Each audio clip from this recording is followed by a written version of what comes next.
Hi hello ನಮಸ್ಕಾರ ಸ್ನೇಹಿತರೆ. ಕೊನೆಗೂ ಕೂಡ ಇಲ್ಲಿ ಜಯಂತ ಆಟಕ್ಕೆ ಫುಲ್ ಸ್ಟಾಪ್ ಇಡುವುದಕ್ಕೆ ಜಾನು ಶತಸಿದ್ಧವಾಗ್ತಾ ಇದ್ರೆ, ಇತ್ತ ಕಡೆ ಭಾವನಾ ಮಾಡದಿರೋ ತಪ್ಪಿಗೆ ಜೈಲಿಗೆ ಹೋಗ್ಬೇಕಾಗಿದ್ಯಾ, ಏನಾಯ್ತು ಏನ್ ಕತೆ, ಇದು ಎಲ್ಲವನ್ನ ಕೂಡ ತಿಳ್ಕೋಬೇಕು ಅಂದ್ರೆ ಇದೇ ನಮ್ಮ ಈ ಚಾನಲ್ನ ಸಬ್ಸ್ಕ್ರೈಬ್ ಮಾಡಿ, ಹಾಗೆ ಒಂದು ವಿಡಿಯೋವನ್ನ ಪೂರ್ತಿಯಾಗಿ ನೋಡೋದನ್ನ ಯಾವುದೇ ಕಾರಣಕ್ಕೂ ಕೂಡ ಮರಿಬೇಡಿ.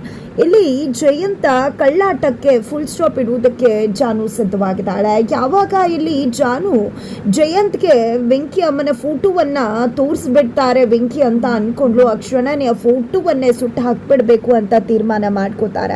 ಯಾಕಂದ್ರೆ ಜಯಂತ್ಗೆ ಏನಾದ್ರೂ ಒಂದು ಸಣ್ಣ ಸುಳಿವು ಸಿಕ್ಕಿದ್ರು ಕೂಡ ಖಂಡಿತ ವೆಂಕಿ ಅಮ್ಮನಿಗೆ ಹೆಚ್ಚು ಕಡಿಮೆ ಆಗ್ಬಹುದು ಅನ್ನೋ ಭಯ ಜಾನುಗಿರುತ್ತೆ. ಯಾಕಂದ್ರೆ ಜಯಂತ್ ಎಂತ ಒಂದು ಕೀಚಕ ಅನ್ನೋದು ಜಾನುಗ್ ಮಾತ್ರ ಗೊತ್ತದೆ. ಹಾಗಾಗಿ ಆಕೆ ಯಾವುದೇ ಕಾರಣಕ್ಕೂ ಫೋಟೋವನ್ನ ಜಯಂತ್ ನೋಡಬಾರ್ದು ಅನ್ನೋ ಕಾರಣಕ್ಕೆ ಫೋಟೋ ತಂದು ತೋರ್ಸೋಕೆ ಮುಂದಾಗಿದ್ದಂತ ವೆಂಕಿಯನ್ನ ತಡೆದು ಫೋಟೋವನ್ನ ಬಚ್ಚಿಟ್ಕೋತಾಳೆ. ಇದು ಕೂಡ ಜಾನು ನಡವಳಿಕೆ ವೆಂಕಿಗೆ ಅಚ್ಚರಿ ತರಿಸುತ್ತೆ. ಮನೆಗೆ ಬರ್ತಿದ್ದಾಗೆ ಜಾನು ತುಂಬಾ ವಿಚಿತ್ರವಾಗಿ ಈ ಬಾರಿ ನಡ್ಕೋತಿದ್ದಾಳೆ. ಯಾಕೆ ಏನು ಅಂತ ವೆಂಕಿ ಮತ್ತು ಅವರ ಹೆಂಡತಿ ಮಲ್ಲಿ ಇಬ್ರಿಗೂ ಕೂಡ ಗೊತ್ತಾಗ್ತಿಲ್ಲ. ಯಾಕೆ ಜಯಂತ ಇಲ್ದಿರೋ ಟೈಮಲ್ಲಿ ಮನೆಯಿಂದ ಆಚೆ ಹೋಗ್ತಾಳೆ, ಜಯಂತ್ ಅವ್ರ ಹತ್ರ ಸುಳ್ಳು ಹೇಳ್ತಾಳೆ. ಇವಾಗ ನೋಡಿದ್ರೆ ಫೋಟೋನ ಕಿತ್ಕೊಂಡ್ಲು ತೋರಿಸ್ಬೇಕಾಗತ್ತಲ್ವಾ, ಅಮ್ಮನ ಹುಡ್ಕೊಡ್ತಿದ್ರಲ್ವಾ ಅವರು. ಬಟ್ ಯಾಕೆ ಜಾನು ಈ ರೀತಿ ಆಡ್ತಿದ್ದಾಳೆ ಅಂತ ತುಂಬಾನೇ ಕನ್ಫ್ಯೂಷನ್ ಆಗಿದೆ. ಬಟ್ ಜಾನು ಯಾವ್ದಕ್ಕೂ ಕೂಡ ತಲೆ ಕೆಡಿಸ್ಕೋತಿಲ್ಲ. ಅವಳ ಉದ್ದೇಶ ಇರೋದು ಜಸ್ಟ್ ವೆಂಕಿ ಅಮ್ಮನನ್ನ ವೆಂಕಿ ಜೊತೆ ಸೇರಿಸ್ಬೇಕು ಅನ್ನೋದು. ನನ್ನ ಬಗ್ಗೆ ಏನೇ ತಿಳ್ಕೊಂಡ್ರು ಪರವಾಗಿಲ್ಲ, ಬಟ್ ಯಾವುದೇ ಕಾರಣಕ್ಕೂ ಜಯಂತ ವೆಂಕಿ ಅಮ್ಮನ ಮುಖವನ್ನ ಫೋಟೋವನ್ನ ನೋಡಬಾರ್ದು ಅನ್ನೋದಷ್ಟೇ ಜಾನು ಇಂಟೆನ್ಷನ್ ಇರೋದು. ಅದೇ ಕಾರಣಕ್ಕೋಸ್ಕರನೇ ಇಲ್ಲಿ ಜಾನು ವೆಂಕಿಯ ಅಮ್ಮನ ಫೋಟೋವನ್ನ ತಂದು ಸುಟ್ಟು ಹಾಕಬೇಕಾದ್ರೆ ಅದನ್ನ ವೆಂಕಿ ನೋಡದೆ ಸಿಡಿದು ಹೇಳ್ತಾರೆ, ಯಾಕೆ ಅಮ್ಮನ ಫೋಟೋ ಸುಟ್ಟು ಹಾಕ್ತಿದ್ಯಾ ಅಂತ ಹೇಳಿ ಕಿತ್ಕೋತಾರೆ. ಆದರೆ ಜಾನು ಮಾತ್ರ ಅದನ್ನು ಕಿತ್ತಿಟ್ಟು ಅರ್ತು ಬಿಸಾಡ್ಬಿಡ್ತಾಳೆ. ವೆಂಕಿ ಹೆಂಡತಿ ಅವ್ರಿಗೆ ತುಂಬಾ ಅಚ್ಚರಿ ಆಗುತ್ತೆ ಜಾನು ನಡವಳಿಕೆ. ಮನೆಗೆ ಬಂದಾಗಿಂದ ಕೂಡ ಎಂದಿನಂತೆ ಜಾನು ಇಲ್ಲ, ತುಂಬ ವಿಚಿತ್ರವಾಗಿ ನಡ್ಕೋತಿದ್ದಾಳೆ. ಯಾಕೆ ರೀತಿ ನಡ್ಕೋತಿದ್ದಾಳೆ ಅಂತ ಈ ಕಡೆ ಜಾನು ದಯವಿಟ್ಟು ಹಣ ಸಮಯ ಬಂದಾಗ ನಾನು ಹೇಳ್ತೀನಿ, ಯಾಕೆ ಏನು ಅಂತ ಕೇಳಬೇಡ ಅಂತ ಹೇಳ್ಬಿಡ್ತಾಳೆ. ತನ್ನ ಅಮ್ಮನ ಹುಡುಕ್ಲಿಕ್ಕೆ ಇದ್ದಂಥ ಫೋಟೋವನ್ನ ಕೂಡ ಜಾನು ಸುಟ್ಟು ಹಾಕ್ಬಿಟ್ಲಲ್ಲ, ಅರ್ಧ ಹಾಕ್ಬಿಟ್ಲಲ್ಲ ಅನ್ನೋ ಒಂದು ಕೋಪವನ್ನ ಜಾನು ಮೇಲೆ ತೋರಿಸೋದಕ್ಕೆ ಬದಲಾಗಿ ವೆಂಕಿ ತನ್ನ ಹೆಂಡತಿ ಮಲ್ಲಿ ಮೇಲೆ ತೋರಿಸ್ತಿದ್ದಾರೆ. ಮಲ್ಲಿ ಮಾಡ್ತಿರೋ ತಪ್ಪಿಗೆ ಇಲ್ಲಿ ವೆಂಕಿ ಕೋಪ ಮಾಡ್ಕೋತಿದ್ದಾರೆ, ಸಿಟ್ಟು ಮಾಡ್ಕೋತಿದ್ದಾರೆ. ಇದನ್ನ ಜಾನು ಅಬ್ಸರ್ವ್ ಮಾಡ್ತಿದ್ದಾಳೆ. ನನ್ನಿಂದಾಗಿ ಇವತ್ತು ಅದಕ್ಕೆ ಬಯಸ್ಕೋಬೇಕಾಗಿದೆ, ನನ್ನ ಮೇಲಿರೋ ಕೋಪವನ್ನ ವೆಂಕಿ ಅಣ್ಣ ಅದಕ್ಕೆ ಮೇಲೆ ತೋರಿಸ್ತಿದ್ದಾರೆ. ಇಲ್ಲ, ಇವನ ಹತ್ರ ನಿಜ ಹೇಳ್ಬಿಡ್ಬೇಕು, ಯಾಕೆ ರೀತಿ ಮಾಡ್ದೆ ಅಂತ ಹೇಳಿ ಬಿಡ್ಬೇಕು ಅಂತ ತೀರ್ಮಾನವನ್ನ ಮಾಡ್ಕೋತಾಳೆ. ಅದೇ ಕಾರಣಕ್ಕೋಸ್ಕರನೇ ವೆಂಕಿಯನ್ನ ಟೆರೆಸ್ ಮೇಲೆ ಕರ್ಕೊಂಡು ಬರ್ತಾರೆ. ಇತ್ತ ಕಡೆ ಮನೆಯಲ್ಲಿ ಸಿಂಚನಾಗೋಸ್ಕರ ಪೂಜೆಯನ್ನ ಇಟ್ಕೊಂಡಿದ್ದಾರೆ. ಸಿಂಚನ ಮತ್ತೆ ಅವಳ ಗಂಡ ಹರಿಗೆ ಯಾವುದೇ ರೀತಿ ತೊಂದರೆ ಆಗಬಾರ್ದು, ಅವರ ಬದುಕಿಗೆ ಸ್ವಲ್ಪ ಸಂಕಷ್ಟ ಇದೆ ಅನ್ನೋದನ್ನ ಜಾತಕದಲ್ಲಿ ಬಂದಿದ್ರಿಂದಾಗಿ ಮನೆಯಲ್ಲಿ ಪೂಜೆಯನ್ನ ಇಟ್ಕೊಂಡಿದ್ದಾರೆ. ಆ ಒಂದು ಪೂಜೆಗೆ ಹರಿ ತಡ ಮಾಡ್ತಿದ್ದಾರೆ. ಬಿಕಾಸ್ ಹರಿಗೆ ಪ್ರಜ್ಞೆ ಇಲ್ಲ, ಹರಿ ಸಖತ್ತಾಗಿ ಗೂಸ ಹೊಡ್ಸ್ಕೊಂಡಿದ್ದಾರೆ. ಇದಕ್ಕೆಲ್ಲ ಕಾರಣ ಹರಿ ಮತ್ತೆ ಅವರ ಅಣ್ಣ ಸಂತುವಿನ ದುರಾಸೆ ಅಂತ ಹೇಳ್ಬೋದು. ಯಾಕಂದ್ರೆ ಅವರಿಗೆ ಕೆಟ್ಟವನ್ನ ತೋಡ್ದಂತ ವ್ಯಕ್ತಿ ಸಂತುವಿನ ದುರಾಸೆಯನ್ನ ತುಂಬಾ ಚೆನ್ನಾಗಿ ಅರ್ಥ ಮಾಡ್ಕೊಂಡಿದ್ರು. ಆ ವ್ಯಕ್ತಿ ಎಷ್ಟು ಚೆನ್ನಾಗಿ ದುಡ್ಡಿನ ಪಾಶಕ್ಕೆ ಬೀಳ್ತಾನೆ, ರುಚಿಯನ್ನ ತೋರಿಸಿದ್ರೆ ಖಂಡಿತವಾಗ್ಲೂ ಅದರಿಂದ ಓಡಿ ಬರ್ತಾನೆ ಅನ್ನೋದು ವ್ಯಕ್ತಿಗೆ ತುಂಬಾ ಚೆನ್ನಾಗಿ ಗೊತ್ತಿತ್ತು. ಹಾಗಾಗಿ 4-5 ಚಿನ್ನದ ನಾಣ್ಯವನ್ನ ಕೊಡೋದ್ರ ಮುಖಾಂತರ ಆಸೆಯನ್ನ ತೋರಿಸಿದ್ರು. 5-10 ಲಕ್ಷ ಮಾಡ್ಕೋಬಹುದು ಅಂತ ತೋರಿಸಿದ್ರು. ಇದರಿಂದ ಆಸೆಯ ವ್ಯಾಮೋಹಕ್ಕೆ ಬಿದ್ದಂತ ಸಂತೂರು ಮಗದಷ್ಟು ಆಸೆಗೆ ಒಳಗಾಗ್ತಾರೆ. 50 ಕೋಟಿ ಮಾಡ್ಕೊಳ್ಳೋಣ ಅಂತ ಹೇಳಿ ಹರಿಗೂ ಕೂಡ ಆಸೆಯನ್ನ ಹುಟ್ಟಿಸ್ತಾರೆ. ಇದರಿಂದಾಗಿ ಹರಿ ಮತ್ತೆ ಸಂತು ಇಬ್ರು ಕೂಡ ಸೇರ್ಕೊಂಡು ಒಂದಷ್ಟು ದುಡ್ಡನ್ನ ಹೊಂದಿಸೋದ್ರ ಮುಖಾಂತರ ಆ ಮೋಸ ಮಾಡಿದಂತ ವ್ಯಕ್ತಿಯನ್ನ ಭೇಟಿ ಮಾಡ್ತಾರೆ. ಭೇಟಿ ಮಾಡಿದ ಆ ವ್ಯಕ್ತಿ ದುಡ್ಡನ್ನೇನೋ ತಗೋತಾರೆ. ದುಡ್ಡನ್ನ ತಗೊಂಡು ಅದಕ್ಕೆ ಬದಲಾಗಿ ನಾಣ್ಯವನ್ನ ಕೊಡೋಕೆ ಬದಲಾಗಿ ರೌಡಿಗಳನ್ನ ಬಿಟ್ಟು ಅವರಿಗೆ ಸರಿಯಾಗಿ ಕೂಸುವನ್ನ ಕೊಡಿಸ್ತಾರೆ. ಫೈನಲಿ ದುಡ್ಡು ಹೋಯ್ತು, ಈ ಕಡೆ ಸರಿಯಾಗಿ ಬೆತ್ತದ ರುಚಿಯನ್ನ ಕೂಡ ನೋಡಿದ್ದಾಯ್ತು ಅಂತಾನೆ ಹೇಳ್ಬೋದು. ಫೈನಲಿ ಮತ್ತೆ ಹರಿ ಮತ್ತೆ ಸಂತು ಇಬ್ರು ಕೂಡ ಸಂಕಷ್ಟಕ್ಕೆ ಸಿಕ್ಕಾಕೊಂಡಿದ್ದಾರೆ. ಅತ್ತ ಕಡೆ ಶ್ರೀನಿವಾಸ್ ಅವರು ತಮ್ಮ ಸ್ನೇಹಿತನ ಸಹಾಯದಿಂದ ಒಂದು ದೊಡ್ಡದಾಗಿ ಮೆಕ್ಯಾನಿಕ್ ಶಾಪ್ ಅನ್ನ ಓಪನ್ ಮಾಡಬೇಕು ಅನ್ಕೊಂಡಿದ್ದಾರೆ.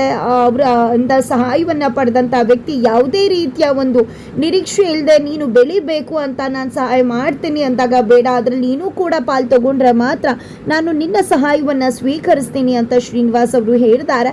ಹಾಗಾಗಿ ಈಗ ದೊಡ್ಡದಾಗಿ ಮೆಕ್ಯಾನಿಕ್ ಅಂಗಡಿಯನ್ನ ಶುರು ಮಾಡಬೇಕು. ಈ ಕಡೆ ಸಂತು ನೋಡಿದ್ರೆ 50 ಲಕ್ಷ ಲಾಸ್ ಮಾಡ್ಕೊಂಡಿದ್ದಾರೆ. ಅಲ್ಲಿ ಪೂಜೆ ನಡೀತದೆ, ಇಲ್ಲಿ ನೋಡಿದ್ರೆ ಹರಿ ಪ್ರಜ್ಞೆ ತಪ್ಪಿ ಬಿದ್ದಿದ್ದಾರೆ. ಹೊತ್ತ ಕಡೆ ಸಿಂಚನ ತಂದೆ ಫುಲ್ ಸಿಟ್ಟು ಮಾಡ್ಕೋತಿದ್ದಾರೆ, ಕೋಪ ಮಾಡ್ಕೋತಿದ್ದಾರೆ. ಇದರ ನಡುವೆ ನೀಲುಗೆ ಸಂಕಷ್ಟ ಬಂದು ಒದಗಿದೆ. ಯಾಕಂದ್ರೆ ನೀಲು ತನ್ನ ಚಿಕ್ಕಪ್ಪನನ್ನ ಬಂಧಿಸಿಟ್ಟು ಕಾಪಾಡ್ತಾ ಇದ್ಲು, ನೋಡ್ಕೋತಾ ಇದ್ಲು. ಅವರನ್ನ ನೋಡ್ಕೋತಾ ಇದ್ದಂತ ಹುಡುಗ ದುಡ್ಡಿಗೋಸ್ಕರ ನೀಲು ಮನೆಗೆ ಬಂದ್ಬಿಟ್ಟಿದ್ದಾರೆ. ಯಾಕೆ ಬರೋಕ್ ಹೋದ, ನಾನೇ ಬರ್ತಿದ್ನಲ್ಲ, ಯಾರು ಕಣ್ಣಗಾದ್ರೂ ಬಿಡ್ರೆ ಎಡವಟ್ಟಾಗತ್ತೆ, ಮೊದಲು ಇದನ್ನ ತೆಗೆದುಕೊಂಡು ಹೋಗ್ಬಿಡು ಅಂತ ಹೇಳಿ ಕೈಗಳಲ್ಲಿದ್ದಂತ ಚಿನ್ನದ ಬಳೆಗಳನ್ನ ಕೊಟ್ಟು ಕಳಿಸ್ತಾಳೆ. ಇದನ್ನ ಭಾವನ ನೋಡ್ಬಿಡ್ತಾಳೆ. ನೋಡಿದ್ದೆ ಅವಳಿಗೆ ಅನುಮಾನ ಬರುತ್ತೆ. ಹಾಗಾಗಿ ಆ ವ್ಯಕ್ತಿಯನ್ನೇನಾದ್ರೂ ನಾವು ಫಾಲೋ ಮಾಡ್ಕೊಂಡು ಹೋದ್ರೆ ಆ ವ್ಯಕ್ತಿಯನ್ನ ತಲುಪಬಹುದಾ ಅಂತ ಹೇಳಿದ ಭಾವನ ಯೋಚನೆ ಮಾಡ್ತಾರೆ. ತನ್ನ ಗಂಡ ಸಿದ್ದುಗೂ ಕೂಡ ಹೇಳ್ತಾರೆ. ಫೈನಲಿ ಸಿದ್ದು ಮತ್ತೆ ಭಾವನ ಇಬ್ರು ಕೂಡ ಸೇರ್ಕೊಂಡಿದ್ದ ಆ ವ್ಯಕ್ತಿಯನ್ನ ಫಾಲೋ ಮಾಡ್ಕೊಂಡು ಹೋಗ್ತಿದ್ದಾರೆ. ಈ ಒಂದು ವಿಷಯ ನೀಲುಗೆ ಗೊತ್ತಾಗಿದೆ ತಡ ಭಾವನ ಮತ್ತೆ ಸಿದ್ದುಗೆ ಮೊದಲು ಆಕೆ ಆ ಒಂದು ಜಾಗಕ್ಕೆ ಎಂಟ್ರಿ ಕೊಡ್ತಾಳೆ. ಯಾಕಮ್ಮ ನೀನ್ ಬರೋಕ್ ಹೋದೆ ಅಂತ ಚಿಕ್ಕಪ್ಪ ಕೇಳ್ತಿದ್ರೆ, ಯಾಕೆ ಅಂದ್ರೆ ಸಿದ್ದು ಮತ್ತೆ ಭಾವನ ಇಲ್ಲಿಗೆ ಬರ್ತಿದ್ದಾರೆ, ಅವ್ರಿಗೆ ಅನುಮಾನ ಬಂದಿದೆ, ಹಾಗಾಗಿ ಅವರು ಇಲ್ಲಿಗೆ ಹೊರಟು ಬರ್ತಿದ್ದಾರೆ. ಮೊದಲು ನಾವು ಇಲ್ಲಿಂದ ಹೊರಡಬೇಕು,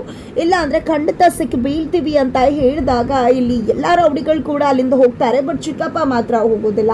ಯಾಕೆ ನೀವು ಕೂಡ ಹೊರಡಿ ಅಂತ ಹೇಳ್ತಿದ್ದಾಳೆ, ರಿಕ್ವೆಸ್ಟ್ ಮಾಡ್ಕೊತಿದ್ದಾಳೆ ನಿಲ್ಲು. ಬಟ್ ನನ್ನಿಂದ ಸಾಧ್ಯ ಆಗೋದಿಲ್ಲ, ಆಗಲ್ಲ ನನಗೆ, ಇಲ್ಲಿಂದ ಅಲ್ಲಿಗೆ ಅಲ್ಲಿಂದ ಇಲ್ಲಿಗೆ ಅಂತ ಹೇಳಿ ತುಂಬಾ ರಂಪ ಮಾಡ್ಬಿಡ್ತಾರೆ ಚಿಕ್ಕಪ್ಪ. ಇದರಿಂದ ಸಿಡಿದೆದ್ದಂತಹ ನೀನು ದೊಡ್ಡ ಎಡವಟ್ಟನ್ನೇ ಮಾಡ್ಕೊಂಡು ಬಿಡ್ತಾಳೆ. ಆ ಕಡೆ ಭಾವನ ಮತ್ತೆ ಸಿದ್ದು ಆ ಜಾಗಕ್ಕೆ ಇನ್ನೇನು ಬಂದ್ರು. ಬಟ್ ಇಲ್ಲಿ ಚಿಕ್ಕಪ್ಪ ಹೊರಡದೆ ಇದ್ದಾಗ ಆಕೆ ಆತನ ಕತ್ತಿಯನ್ನೇ ಮುಗಿಸೋದಕ್ಕೆ ಮುಂದಾಗ್ಬಿಡ್ತಾಳೆ. ಕೊನೆಗೂ ಕೂಡ ಅವರ ಮೇಲೆ ಅಟ್ಯಾಕ್ ಮಾಡಿದ್ದೆ ಅಲ್ಲಿಂದ ಎಸ್ಕೇಪ್ ಆಗ್ತಾಳ. ಸಿದ್ದು ಮತ್ತೆ ಭಾವನ ಒಳಗಡೆ ಬರ್ತಾರೆ. ವ್ಯಕ್ತಿ ಸಾವು ಬದುಕಿನ ನಡುವೆ ಹೋರಾಟ ಮಾಡ್ತಿದ್ದಾರೆ. ನಿಮ್ಗೆ ಯಾರು ಏನ್ ಮಾಡಿದ್ರು ಅಂತಿದ್ದಾಗೆ ಕೈಯನ್ನ ತೋರಿಸ್ತಾರೆ. ಆ ಕಡೆ ಹೋದ್ರು ಅಂತ ಹೇಳಿ ಅವರನ್ನ ಫಾಲೋ ಮಾಡಿಕೊಂಡು ಭಾವನ ಹೋಗಿದ್ದಾಳೆ. ಬಟ್ ಭಾವನ ಕಣ್ಣು ತಪ್ಪಿಸಿದ್ದಾಳೆ ನೀಡು. ಇದರ ನಡುವೆ ಈ ಒಂದು ಪರಿಸ್ಥಿತಿಯಲ್ಲಿರ್ತಕ್ಕಂಥ ವ್ಯಕ್ತಿಯನ್ನ ಕಾಪಾಡುವುದಕ್ಕೆ ಭಾವನ ಮತ್ತೆ ಸಿದ್ದು ಮುಂದಾಗ್ತಿದ್ದಾರೆ. ಹಾಗಿದ್ರೆ ಕಾಪಾಡ್ತಾರೆ ಅಥವಾ ಅವರ ಅಂತ್ಯವಾಗಿ ಅದು ಕೂಡ ಭಾವನ ಮೇಲೆ ಏನಾದ್ರೂ ಬರೋ ಚಾನ್ಸ್ ಇದೆಯಾ ಅನ್ನೋದನ್ನ ಕಾದು ನೋಡ್ಬೇಕಾಗಿದೆ. ಇದ್ದ ಕಡೆ ಟೆರೆಸ್ ಮೇಲೆ ಕರ್ಕೊಂಡು ಬಂದಂತಹ ಜಾನು ವೆಂಕಿಯ ಮುಂದೆ ತನ್ನ ಗಂಡನ ನಿಜ ಬಂಡವಾಳವನ್ನ ತಿಳಿಸುವುದಕ್ಕೆ ಮುಂದಾಗ್ತಿದ್ದಾಳೆ. ನೋಡು ಅಣ್ಣ, ನೀನು ಇಷ್ಟು ದಿನ ಅನ್ಕೋತಿದ್ದೆ ಅಲ್ವಾ ನಾನು ಯಾಕೆ ರೀತಿ ಆಡ್ತಿದ್ದೀನಿ, ನಿನ್ನ ಮನೆಗೆ ಬಂದಾಗಿಂದ ನಾನು ವಿಚಿತ್ರವಾಗಿ ನಡ್ಕೋತಿದ್ದೀನಿ ಅಂತ. ಅದು ಎಲ್ಲದಕ್ಕೂ ಕೂಡ ಖಂಡಿತ ಉತ್ತರ ಇದೆ. ನೀನು ನಾನು ಸುಟ್ಟು ಹಾಕ್ತೆ ಅನ್ನೋ ಕಾರಣಕ್ಕೆ ನೀನು ಅದಕ್ಕೆ ಮೇಲೆ ರೇಗ್ತಾ ಇದೆ. ಇದು ಎಷ್ಟು ಸರಿ, ಸುಟ್ಟು ಹಾಕಿದ್ ನಾನಲ್ವಾ, ನಿನ್ನ ಕೋಪ ನನ್ನ ಮೇಲೆ ತೀರಿಸ್ಕೊ. ಹೌದು, ನಾನು ಸುಟ್ಟು ಹಾಕಿದ್ದೀನಿ, ನಿನ್ಗೆ ಅನುಮಾನ ಇದೆ, ಯಾಕೆ ಏನು ಅನ್ನೋ ಕುತೂಹಲ ಇದೆ. ಖಂಡಿತ ಅದು ಎಲ್ಲದಕ್ಕಿಂತ ಮುಖ್ಯವಾಗಿ ನೀನು ಇಷ್ಟು ದಿನ ನಿನ್ನ ಫ್ರೆಂಡ್ಗೋಸ್ಕರ ನೀನು ಹುಡುಕ್ತಿದ್ದೆ ಅಲ್ವಾ. ಫ್ರೆಂಡ್ ಯಾರು ಅಂತ ಗೊತ್ತಿದೆಯಾ? ಅದು ಬೇರೆ ಯಾರು ಅಲ್ಲ, ನನ್ನ ಗಂಡ ಜಯಂತ್ ಅಂತ ಹೇಳಿ ಜಾನು ಹೇಳ್ತಿದ್ದಾಗೆ ನಿಜಕ್ಕೂ ಕೂಡ ಬೆಚ್ಚಿ ಬೀಳ್ತಾರೆ ವೆಂಕಿ. ಕೊನೆಗೂ ಕೂಡ ತನ್ನ ಚಿಕ್ಕಂದಿನ ದೋಸ್ತ ಜಯಂತ್ ಅನ್ನೋದು ಗೊತ್ತಾಗಿದೆ. ಇದರ ನಡುವೆ ಜಯಂತೆ ತನ್ನ ಅಮ್ಮನನ್ನ ಕೂಡ ಬಂಧಿಸಿಟ್ಟಿದ್ದಾರೆ ಅನ್ನೋ ವಿಷಯ ಕೂಡ ಜಾನು ಮುಖಾಂತರ ಬಟಾಬೈಲಾಗೋ ಚಾನ್ಸ್ ಇದೆ. ಇದರ ನಡುವೆ ಆಕೆ ಮಾತು ಕೊಟ್ಟ ಹಾಗೆ ತಾಯಿ ಮಗನನ್ನ ಒಂದ್ ಮಾಡೋದ್ರ ಮುಖಾಂತರ ಮಗನನ್ನ ತಾಯಿಯ ಮಡಿಲನ್ನ ಸೇರಿಸ್ತಿದ್ದಾಳೆ. ಹಾಗಿದ್ರೆ ಹೇಗಾಗುತ್ತೆ ಇದು ಎಲ್ಲವನ್ನ ಅನ್ನೋದನ್ನ ತಿಳ್ಕೋಬೇಕು ಅಂದ್ರೆ ಮುಂದಿನ ವಿಡಿಯೋಗೆ ವೇಟ್ ಮಾಡೋದನ್ನ ಮರಿ.